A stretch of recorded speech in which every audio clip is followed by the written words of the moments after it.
Des apprentis barmaids participent actuellement à un concours de cocktails un peu spécial. Les apprentis doivent préparer le meilleur mocktail, un cocktail sans alcool.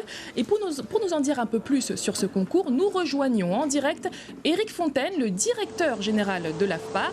Bonjour, expliquez-nous quelle est la vocation de cet événement.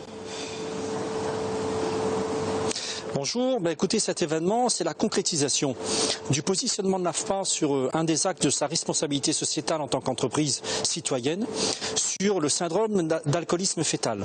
En effet, nous connaissons à La Réunion, et c'est en relation avec le reportage qui vient de se passer, les dégâts que font l'alcool. Et l'alcool peut être un frein dans son évolution professionnelle, tout simplement dans sa vie professionnelle.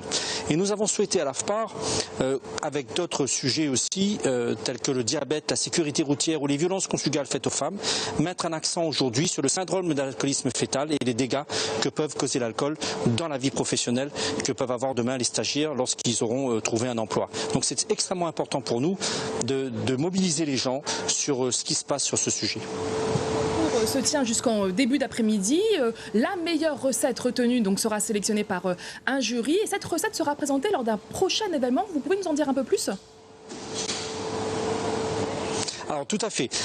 Nous allons mettre en valeur la recette qui va être retenue de ces cocktails sans alcool et afin effectivement, encore une fois, de mobiliser les gens. Les cocktails, on peut avoir de bons cocktails avec sans alcool et que ce soit délicieux, que ce soit au goût, un goût qui soit tout assez fantastique et meilleur pour la santé. Alors l'AFPAR ne fait pas cette action seule.